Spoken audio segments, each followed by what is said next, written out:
Let's get into it. Sold Not For Sale podcast. Coach Colin here. We got Elon Musk and Donald Trump sitting down for an incredible interview. I'm just going to walk you through the highlights of this whole thing.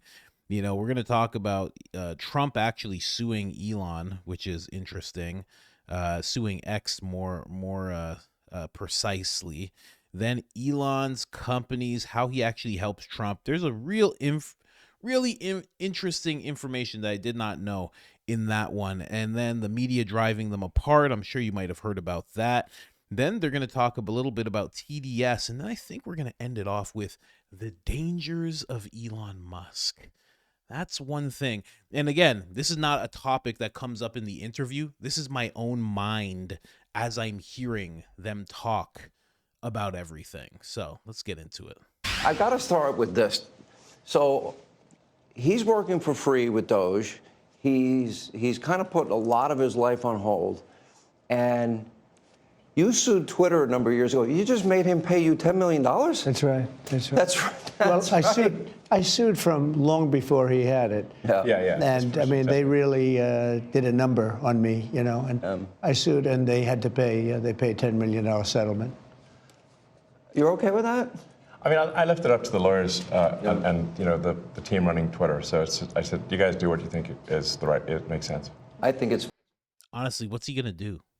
What is Elon going to do? It's the president of the United States, and it's Donald Trump.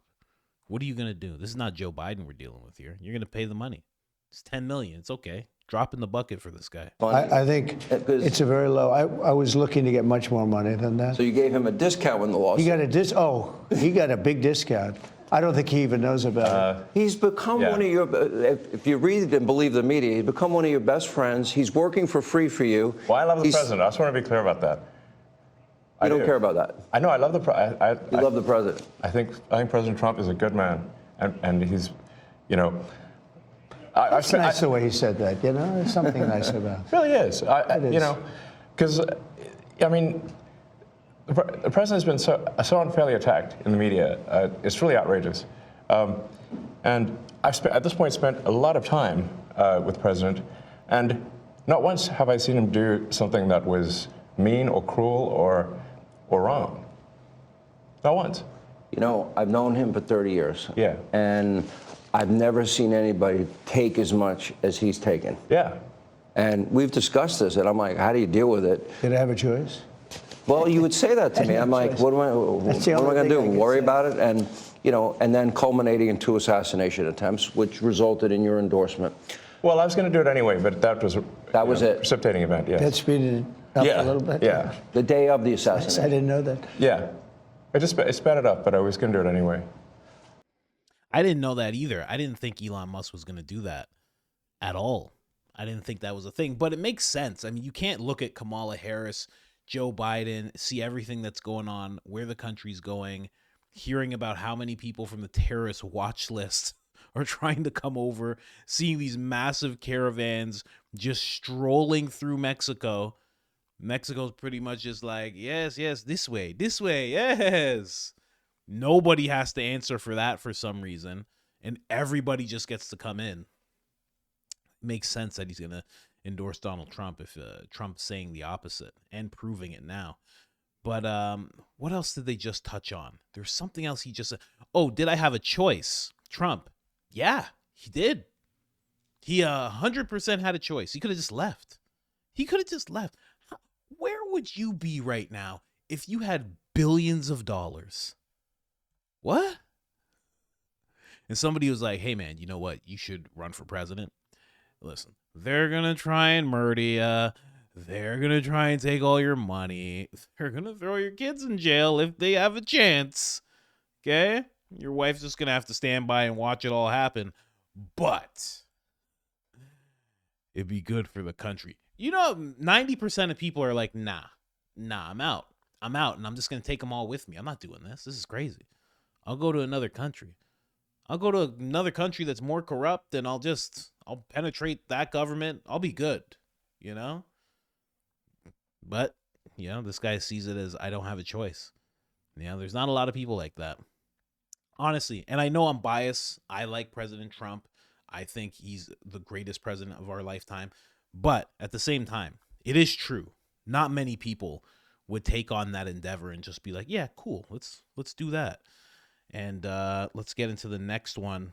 Elon, the companies Elon has, and then how he helps Trump.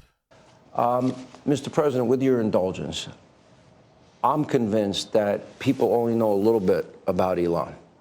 I don't think they know everything about Elon, because as I studied and prepared for this interview, I learned a lot about you that I didn't know. I think people will think about Tesla. Democrats are demonizing you and trying to make the country hate you. I just want people to understand you a little bit better, and the person that you've gotten to know and have now put a lot of trust in. Yeah. And, you know, just let's go over a little bit of your bio, starting with PayPal and how you became involved in Tesla and SpaceX and Neuralink and all these. Take a while. I mean, you know, I think the way to think of me is like I'm a technologist, and I try to make technologies that improve the world and make life better. Your shirt. Yeah, and that's why I like my T-shirt says tech support, because I'm here to provide the president with technology support. And now that may seem like, well, is that a silly thing? But actually, it's a very important thing, because the president will make these executive orders, which are very sensible and good for the country, but then they don't get implemented. You know, so. If you take, for example, all the funding for the migrant hotels, the president issued an executive order where, hey, we need to stop taking taxpayer money and paying for luxury hotels for illegal immigrants, which makes no sense. Like, so obviously, people do not want their tax dollars going to fund high-end hotels for illegals, and yet they were still doing that even as late as last week. And so, you know, we went in there and we're like, this is in violation of the presidential executive order. It needs to stop. So what we're doing here is one of the biggest functions of the DOGE team is just making sure that the presidential executive orders are actually carried out. And this is, I just want to point out, this is a very important thing, because the president is the elected representative of the people. So he's representing the will of the people. And if the bureaucracy is fighting the will of the people, and preventing the president from implementing what the people want, then what we live in is a bureaucracy and not a democracy. No. Okay, let me jump over, because there's another part in the interview where they talk about this some more. So we're jumping around, but you know, it's all going to stay in the same topic. Russia or China, they can't do it, and they won't be able to do it for a long time. He has the technology. So you learn. I wanted somebody really smart to work with me in terms of the country, a very important aspect. Because, I mean, he doesn't talk about it. He's actually a very good businessman. And when he talks about the executive orders, and this is probably true for all presidents, you write an executive order and you think it's done. You send it out. It doesn't get done. It doesn't get implemented. They don't implement it. Maybe they're from the last administration, and they are in some cases. You try and get them out as fast as you can. But as soon as he said that, I said, you know, that's interesting. You write a beautiful executive, and you sign it, and you assume it's going to be done, but it's not. What he does is he takes it, and with his 100 geniuses, he's got some very brilliant young people working for him that dress much worse than him, actually. Yeah, they dress in just T-shirts. You wouldn't know they have 180 IQ. Wait a minute. So he's your tech support. No, he is. I actually but he's am much tech more support. than that. I actually am tech support, though. But He gets it done. He's a leader. Yeah. He really is. He gets it done. You get a lot of tech people, and you have people that are good with tech, but he gets it done. You know, I said in real estate, you had guys that would draw beautiful renderings of a building, and they'd draw the rendering. It would be great, and you say, great, when are you starting? But they were never able to get it built. They couldn't get the financing. They couldn't get the approvals. It would never get done. And then you have other guys that are able to get it done. You know, they could just get it done. I was in real estate. Same thing in this. He gets it done. So when he said that, he said, you know, when you sign these executive orders, a lot of them don't get done, and maybe the most important ones. And he would take that executive order that I'd sign, and he would have those people go to whatever agency it was. When are you doing it? Get it done, get it done. And some guy that maybe didn't want to do it, all of a sudden, he's signing. He just doesn't want to be bothered. Do a lot of those executive orders have to be codified into law? Do you need the Republican Congress and to they follow will be. up? A lot of them will be, They will. But look, in the meantime, we have 4 years. The beauty is we have 4 years. That's why I like doing it right at the beginning. Because an executive order is great. I mean, the one problem, it's both good and bad. Because when they did all these executive orders, I've canceled most of them. They were terrible. I mean, we're going to go radical left communists. Okay, it was crazy. Their Really crazy. executive orders were so bad. If they ever got them codified, you'd never be able to break them. So the damage that Biden has done to this country, and it's not even Biden, it's the people that circled him in the Oval Office, okay?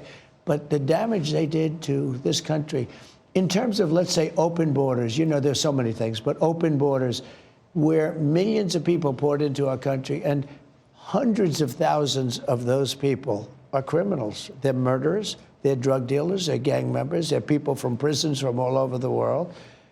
And we have a great guy, Tom Homan, and he is doing so incredibly. You saw the numbers, they're down like 96%. 95%. He is a phenomenal guy.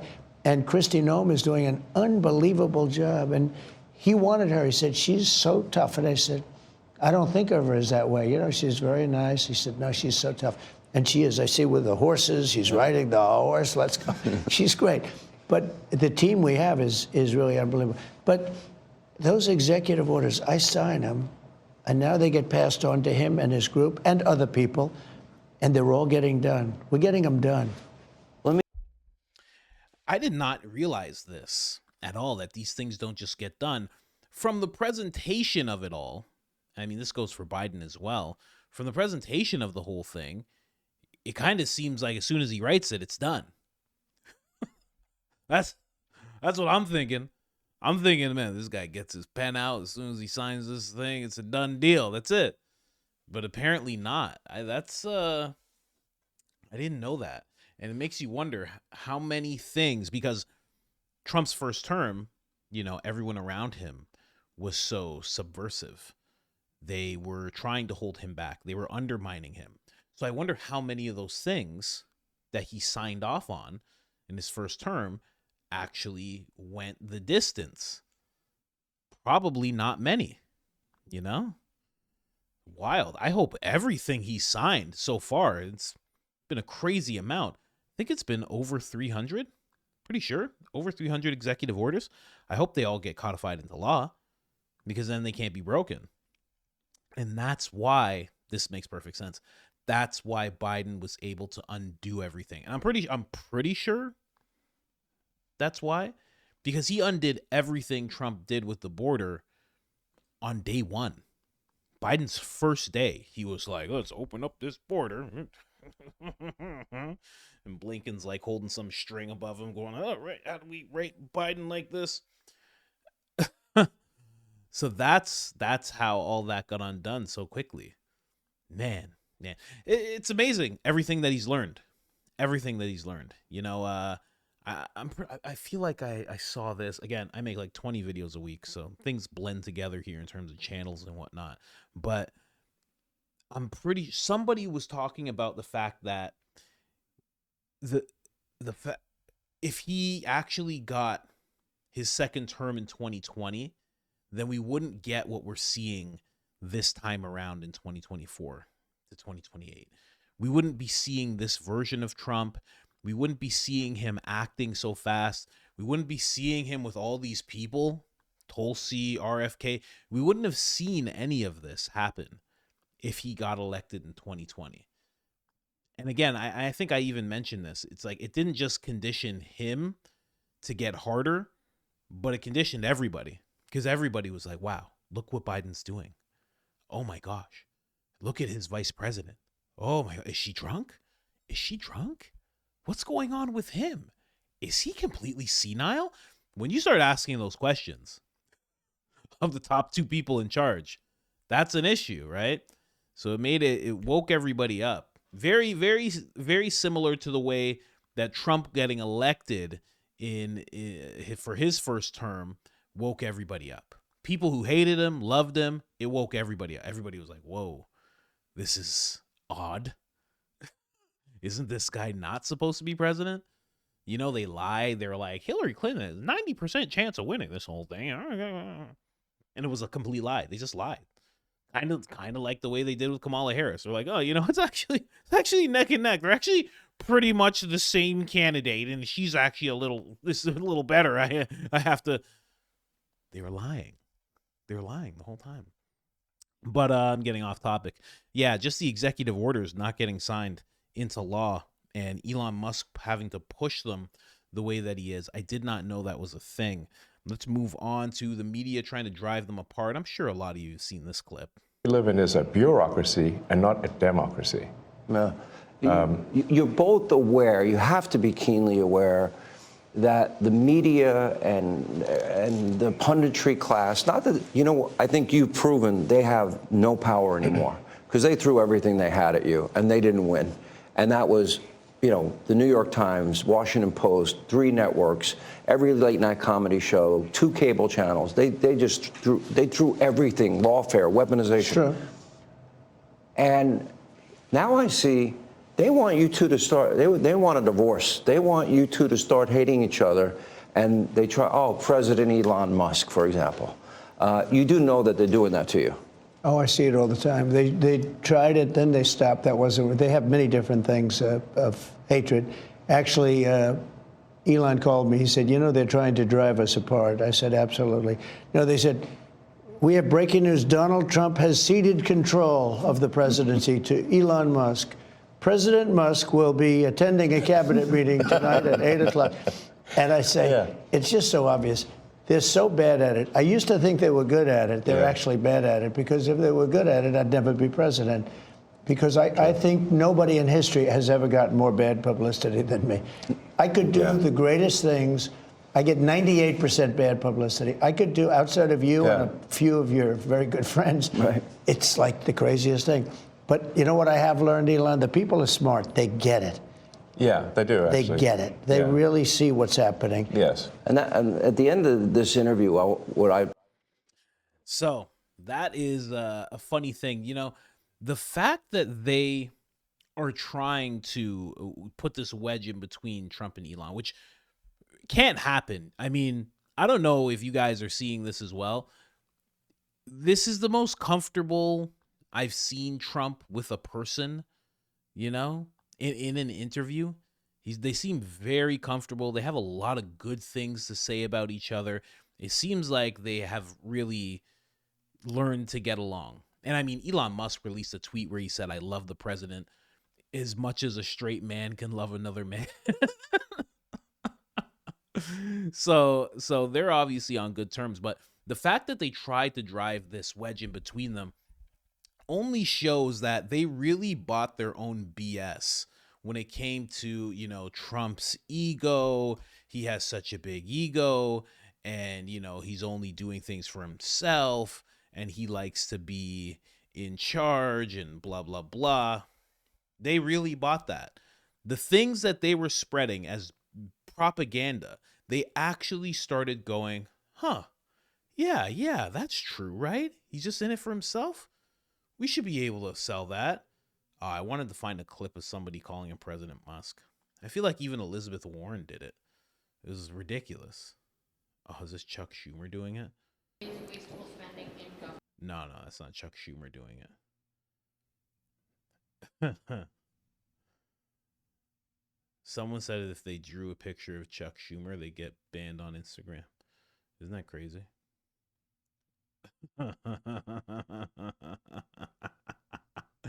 I think that's hilarious. President Musk. Let's just put Warren, because they started doing it so early.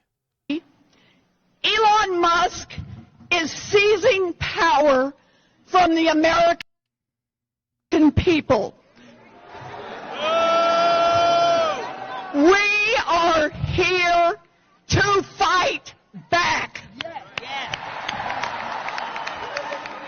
A few months ago, Elon Musk spent $280 million to buy an election for Donald Trump.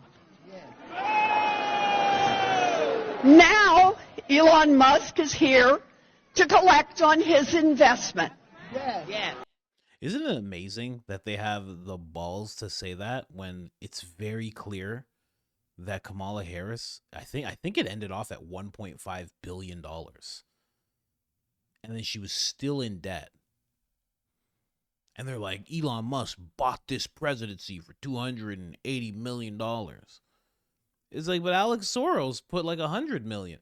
Listen, I'm not even going to get into it. Listen, I hope you have your tinfoil Speedos on. But I mean, when you look at what happened with Kamala Harris and the fact that she raised, I think they said $100 million in 24 hours, but you know that money got raised through Act Blue, and you know that within that 24 hours, she met up with Alex Soros, and Act Blue is notoriously, I shouldn't say notoriously, but there have been some very odd things happening in Act Blue. James O'Keefe has uncovered so much of that. People who are very old, not donating, or, you know, somebody arrives at their doorstep and says, hey, we looked into the system, your name's there. Have you given $250,000 to X candidate that's a Democrat? Obviously, I'm saying Biden here.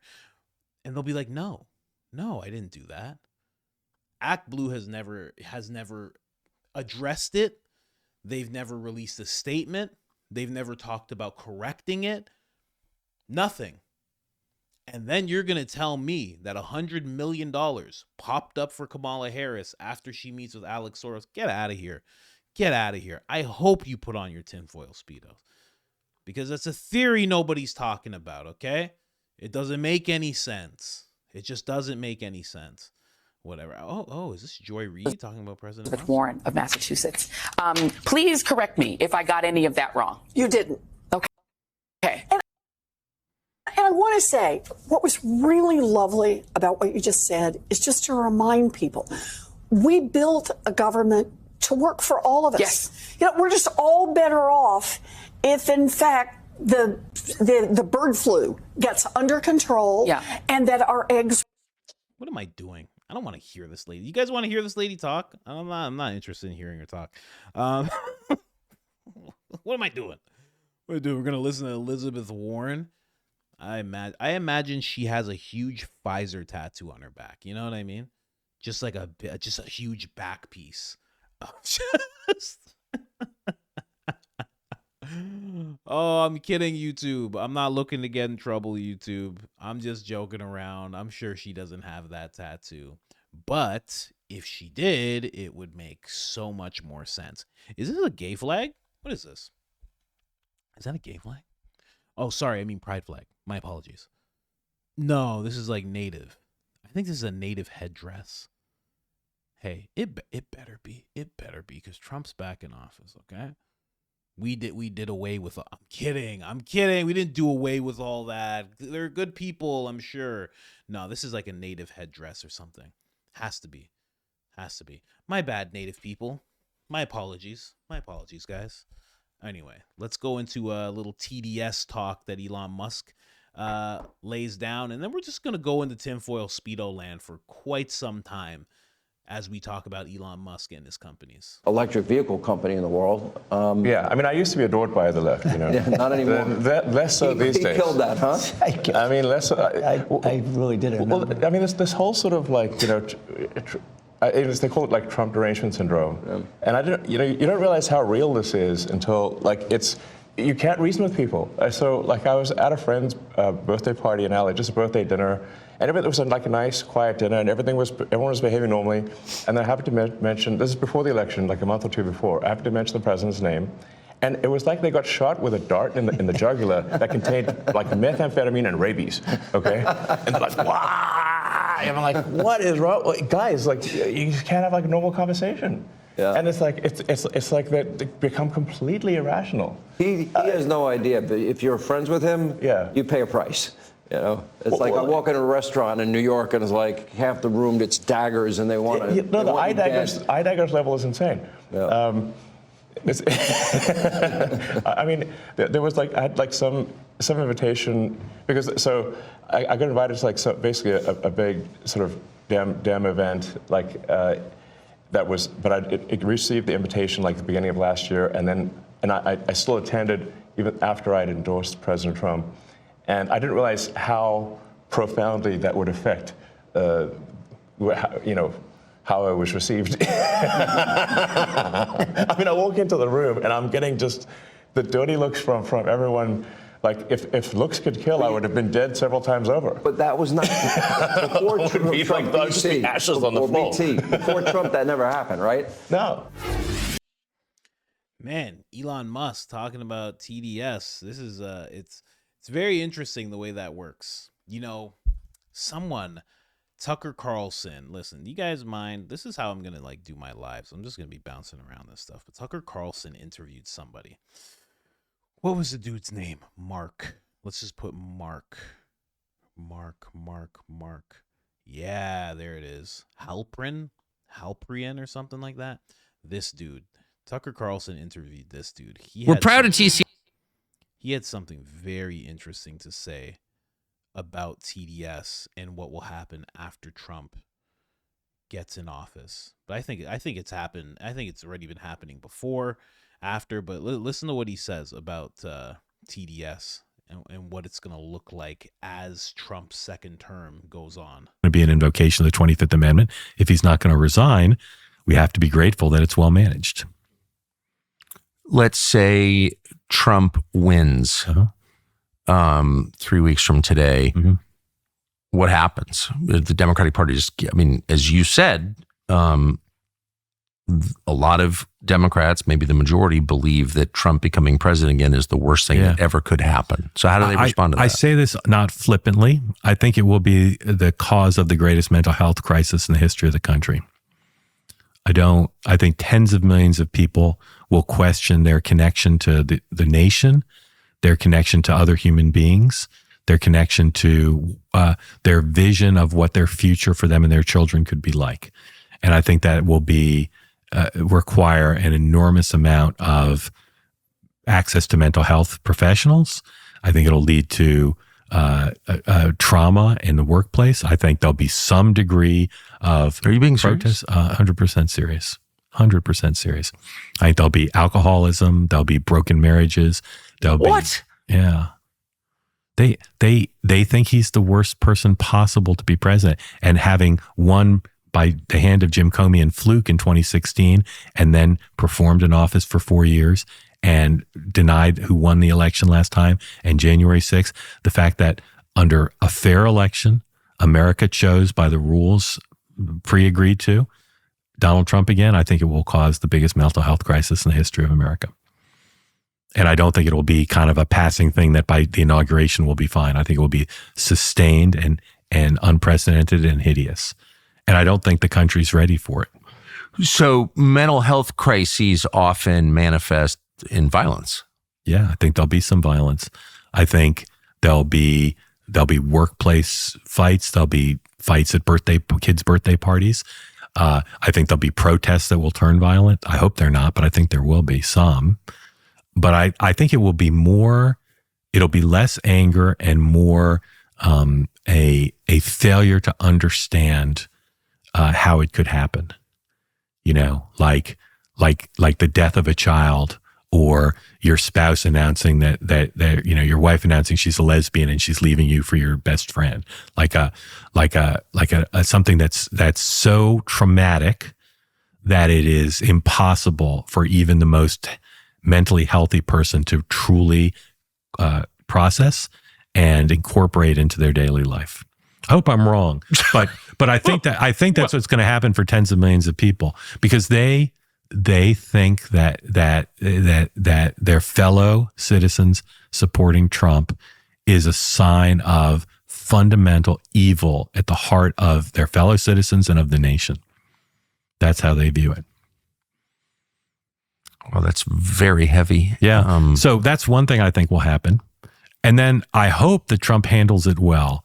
I hope that he recognizes both his responsibility and his self-interest, and that he chooses in his words and in his cabinet and White House appointments, nominations, and in his initial legislative agenda.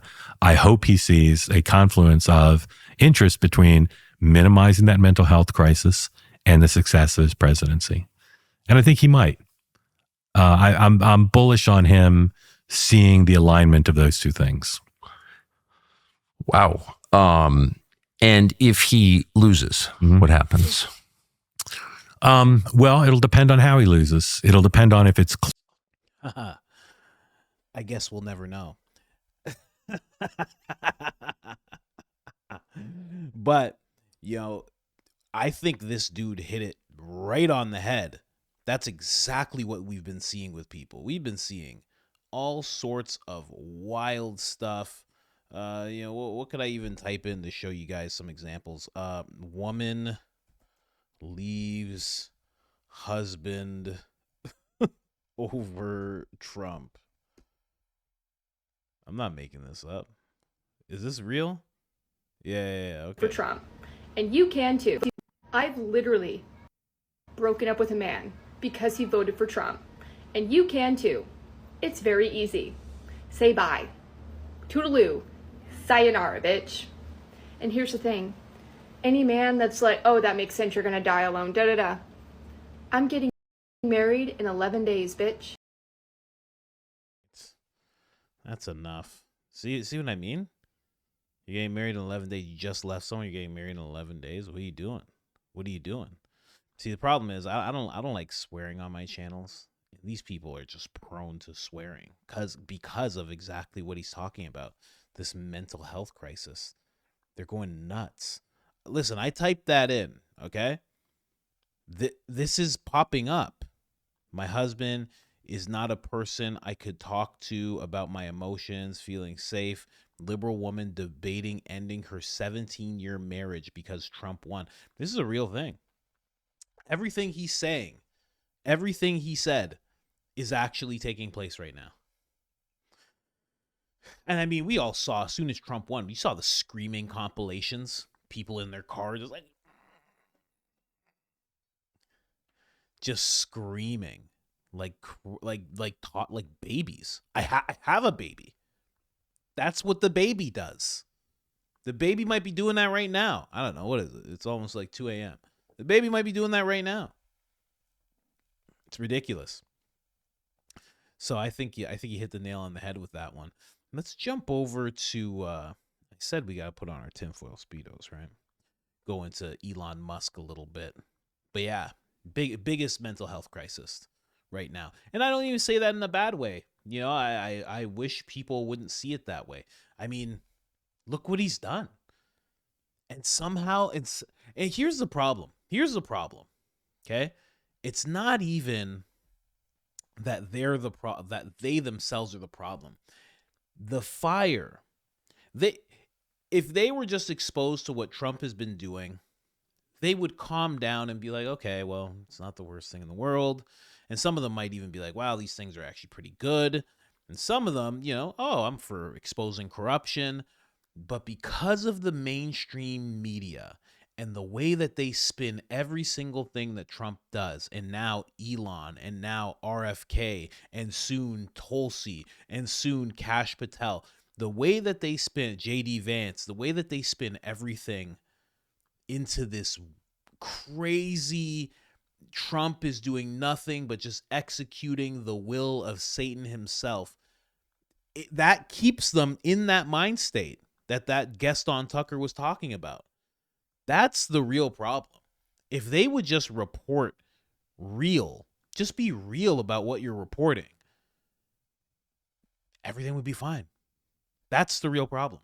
Because that guy was saying how he hopes Trump makes the right decisions, and he tries to mitigate how people might be feeling and not inflame them and blah blah blah. But it's like Trump could do that all day. They won't report it. There's been no reporting about Trump having all these black people in the White House. I said black people like a racist person. Kind of. All these blacks. But for Black History Month, he had a bunch of, black influencers, media people, people who are just inspiring, just guests in general, to celebrate Frederick Douglass and Rosa Parks and like various black people. I think he announced that there's going to be a statue of people like Rosa Parks. I think Harriet Tubman. I think Kobe Bryant's on that list as well. He had David J. Harris speak as well. Like, this is so many people. And they're all celebrating Black History Month. There's no, MSNBC's not talking about that. CNN's not talking about that. So it's like, yeah, of course people are going to still think he's racist. Barack Obama goes on stage and lies about the very fine people on both sides. Of course people are going to still think he's racist. You know, I showed one time there's a compilation of Trump denouncing white supremacists, white supremacy, and saying he doesn't even want people like that to vote for him. Completely denouncing. It's a compilation. They're like, will you denounce it? And it's like 4 minutes of him just saying, yes, I denounce them. Of course I denounce them. Yes, the deplorable behavior. No, I don't want anything to do with those people. And then the next half of the video is just newscasters saying, well, he's never denounced white supremacy. He's never denounced whites. They're the ones who do it. It's not on Trump to make people feel better. It's on the media, you know? The exact reason why I tell people that I'm biased when I talk about certain things, you know? I want you to understand what you're watching. They don't want you to understand what you're watching when you watch them. They want you to think that you're watching good-hearted people who are actually journalists, and the papers that they have in front of them are just papers that they wrote up doing some hard-nosed journalism. That's what they want you to think. But that's not what they are. That's not what they do. Not even close. Someone, and I don't even know who it is, someone comes to them and says, here you go. Yeah, that's what we're talking about today. And they do it while they're in the back, and then maybe they get an email of it. They memorize it through a chunking exercise where you just memorize chunks of things. They memorize the whole thing. They get the teleprompter in front of them. They have the stuff. That's it. They have barely anything to do with the information that they say. It's crazy. And they get paid millions of dollars. That's the worst part. That's the worst part to someone like me. Is I don't get paid millions of dollars, guys. Okay? I'm just putting it out there. That's not how this works. Rachel Maddow's made $100 million. Why is Rachel Maddow doing Rogan numbers? What's going on? And people are like, well, she took a pay cut. She took a pay cut to what? 50 million? 30 million? Are you kidding me? I make $100 million. I'm giving away $1,000 a month to my audience. Are you kidding me? Are you kidding me? I might even do 5,000. Are you kidding me? You know how much money that is? Anyway, let's get. That was my TED Talk. All right, let's get to this clip. This is where I started thinking about like the dangers of Elon, you know? So we'll go down this little rabbit hole here. Let me go back a little bit to your background, because it's beyond impressive. You were the chief engineer, for example. You were an early believer in Tesla. You became the CEO, and then the chief engineer, which was phenomenal. SpaceX, same thing, which is unbelievable. I mean, you were the first private company to send astronauts successfully into space, first private company to send astronauts into orbit. Yeah. That's pretty deep. He's going to go into orbit soon. Okay. Yeah. No, he's going to go to Mars. He's Starlink at some point. Huh? Yeah. is in over. I mean, they always ask me, like, do you want to die on Mars? And I say, well, yes, but not on impact. Starlink is in 100 countries. This is going to be hard. I feel like I'm interviewing two brothers here. You go ahead. Star Shield, which could be used for national defense. Yeah, it is already being used for national defense. Then you have what is it called? Optimus, a part of Tesla. The robot, yeah. A robotic arm. Then you have an AI arm. And then you have something that really fascinated me, and it's called Neuralink. Yes. You might help the blind to see, and people with spinal cord injuries, that they can recover, where in the past, how close is that becoming a success? Neuralink, we've implanted Neuralink in 3 patients so far who are quadriplegics, and it allows them to directly control their phone and computer just using their mind, just by thinking. It's like, so we call this product telepathy. So you control your computer and phone just by thinking, and it's possible to actually control the computer and phone faster than someone who has working hands. Then the next step would be to add a second Neuralink implant past the point where the neuron's damaged, so that somebody can walk again, and so they can have full body functionality restored. And you like Bobby, right? I like Bobby, actually, yeah. Trump was like, let's get away from this topic. I got another clip. They started touching on what Elon does again. I just couldn't do it. I couldn't. You really tried hard. I couldn't find anyone smarter, right? So we had it for the country. But this is the thing. We settled on this. Well, guy. thanks for having me. So I'm just trying to be useful. But this is the interesting. This is where we are as a society, and I hate to do this to you, but I'm going to do it anyway. You're doing all of these things. Nobody at Doge gets paid a penny, correct? Well, actually, some people are federal employees. Some are, okay. Yeah, they're helping. But it's fair to say that the software engineers at Doge could be earning millions of dollars a year, and instead of earning a small fraction of that as federal employees.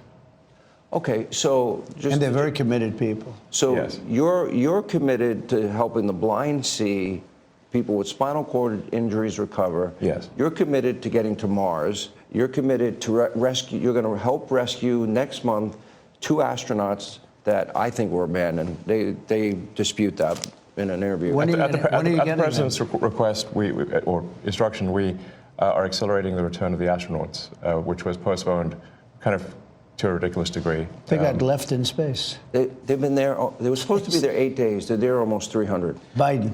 They were yes, they were left up there for political reasons, which is not good. Okay, it's not good. Now, if I had the weight of the pressure of doing that successfully on my shoulders, I think I'd be, But when we spoke before we did this interview, you are very confident. You think this will be a successful mission. Well, we don't want to be complacent, but we have brought astronauts back from the space station many times before, and always with success. Mm-hmm. So, as long as we're not complacent. When are you going to launch? I think it's about 4 weeks to bring them back. About 4 weeks? Yeah. And we're being extremely cautious. Yeah. You now have the go-ahead. Yes. Well, thanks to you. They didn't have the go-ahead with Biden. What's that? He was going to leave him in space. I think he was going to leave him in space. Well, it's like when we were growing up, lost in space. Yeah, he didn't want the publicity. Can you believe it? Unbelievable. And can you imagine he was in the debate? This man right here, Biden, doesn't know what he's doing, where he is. He's leaving people in space. Would you believe it? There's so many people left in space just floating, eating terrible food from what I hear. It's very dry. Just leaving them in space. He won't tell you that, though. He won't tell you that. He doesn't even know. He doesn't know what he's doing. I wish he said that. That would have been right up there with eating the dogs, eating the cats, which they were. They were eating the dogs. They're eating the dogs. They're eating the cats. I've seen the videos. It's amazing. They're going into parks. They find a goose, a lovely American goose, and they're just knocking the goose on the head, taking the goose home, eating the goose. Same process with the dogs and the cats. But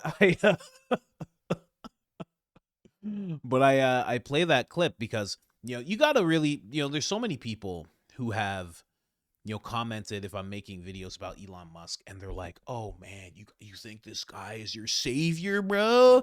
You think electric Jesus is gonna save you, bro? And it's like, no, he's not a savior, right? But there's a lot of people who like to just categorize him as evil. The way that I see it is this, okay? He's doing really good things. He's doing it under President Trump. Trust President Trump's judgment. I think his judgment is great. I think he's proven himself with the team that he's assembled. It's incredible what he's done in such a short time. This is just remarkable how much he's worked on himself, the team, everything. So trust his judgment. Elon's doing really great things right now. Here's my thing. Here's where the tinfoil Speedo comes in for me. When I see someone get Neuralink that ain't blind and is not paralyzed, and they're just a regular guy like me, and they're just like,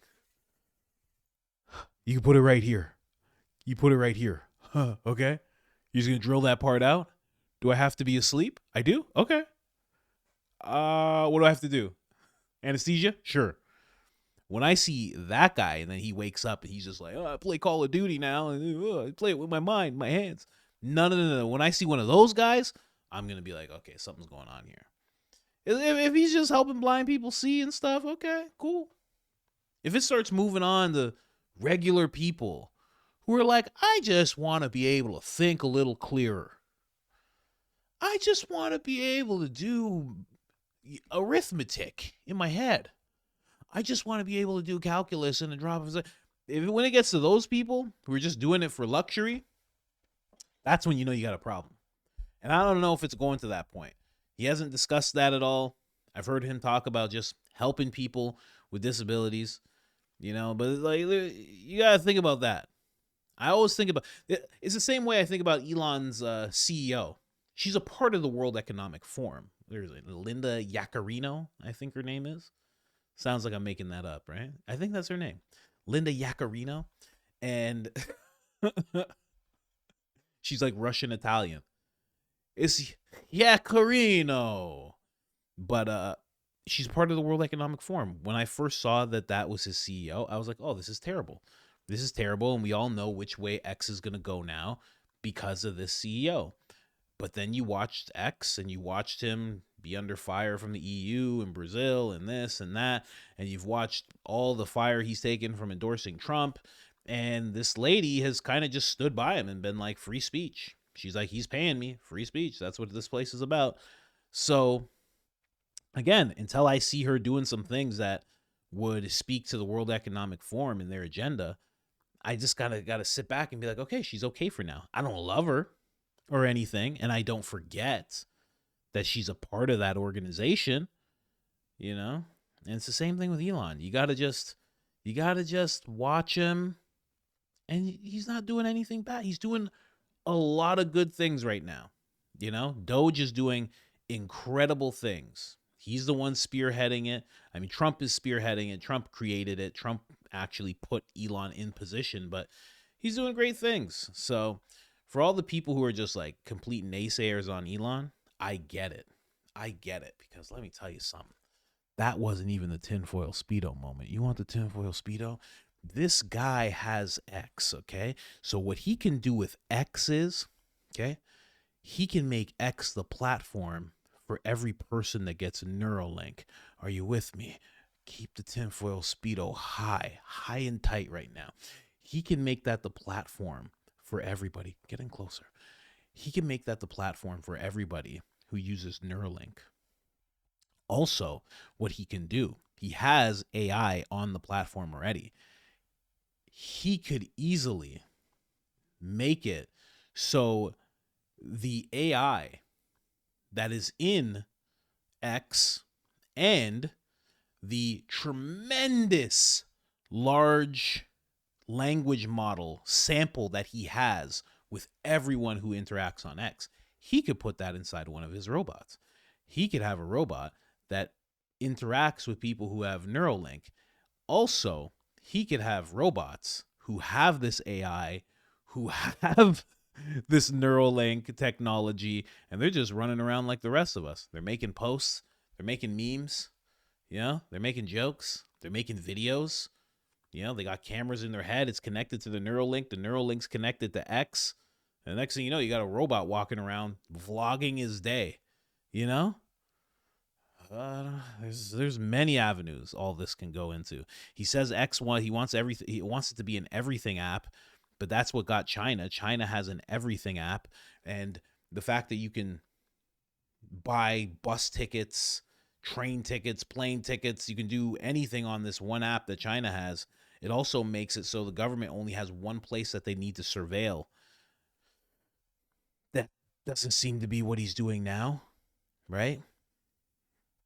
There's many things with Elon, But again, and I always say, keep your tinfoil Speedo on, but you got to take it off eventually, or else you're going to chafe. You're going to chafe. You're going to get a rash. You don't want to get a rash, okay? So you got to take it off, and you got to be a normal person, and you got to look at things for what they are. Don't go too deep. Right now, he's doing a lot of good things. You see him going outside of all the good, amazing things he's doing? Let the alarm bells ring. Throw on the tinfoil Speedo. Assemble with your tinfoil Speedo crew. You should have one by now. And you guys get to talking. Right? That's the way I see it when it comes to Elon. We're at 50 minutes here.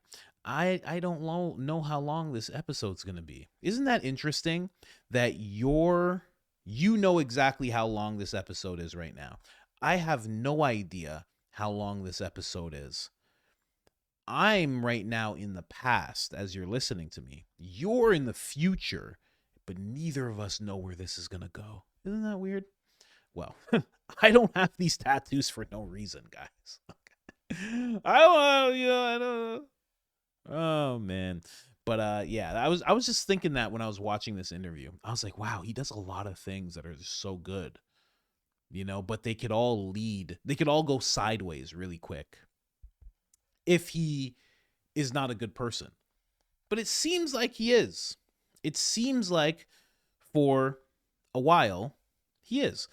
But then also when you think of Neuralink, you got to also think of the narrative that he used to talk about so much, and the fact that AI could get out of control, robots could go out of control. He famously said that robots could get to the point where we would have to operate, instead of lights, we would have to have strobe lights, because that's how fast they would be moving.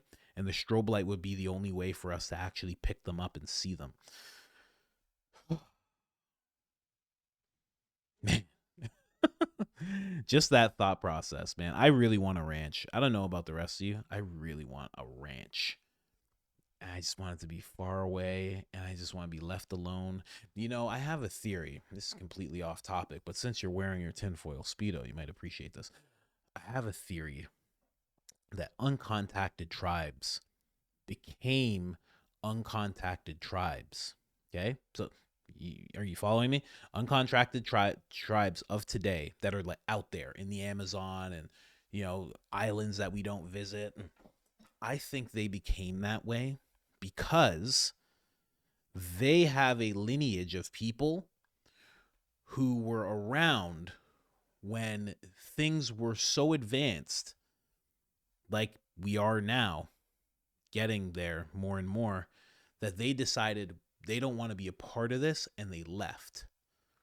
And they had kids, and they had a society, and they had a group and everything, and then those kids get further from technology and knowing what it is, and those kids, those grandkids, they get further away, and generation after generation, they just don't know about anything that's going on in the civilized world, all because they were people who wanted to get away from technology. Because if right now you and I, 1,000, 2,000, 6,000, 10, 100,000 people all decided we're going out. We're going to the Amazon, or we're going deep into the forest. We're getting a ranch, and we're going to build up the foliage and everything, and we're going to become self-sufficient. We're going to be over there. If we did that for long enough and we got far away from all the technology, then your kids, like I said, your kids wouldn't know, our kids wouldn't know that much about it. And then their kids would know even less. And then their kids would be like, they wouldn't even know, And the story would just be passed down that, there's beings out there that are a problem, robot beings, half human, half metal beings that are out there. So you gotta stay diligent. And maybe that's why uncontacted tribes are so quick to attack people, because they just have these loose stories about what outsiders will do to you and what the outsiders actually are. And we don't know enough about them or their history to know. So it's like it's that much of a divide between us. We have no clue what their history is. I would love to talk to a tribe that's been uncontacted and be able to have them understand me and I understand them, and just ask them, what is your history? Like, what do you like? I'd be like, this is religion. Do you have a religion? Like, this is what we think about, like God. Do you have any of that? And what's yours like? Because maybe they would have a whole thing and they'd be like, yeah, what do you mean? Of course, we have religion. There's people who come from the sky and they had these bricks and these bricks would shine.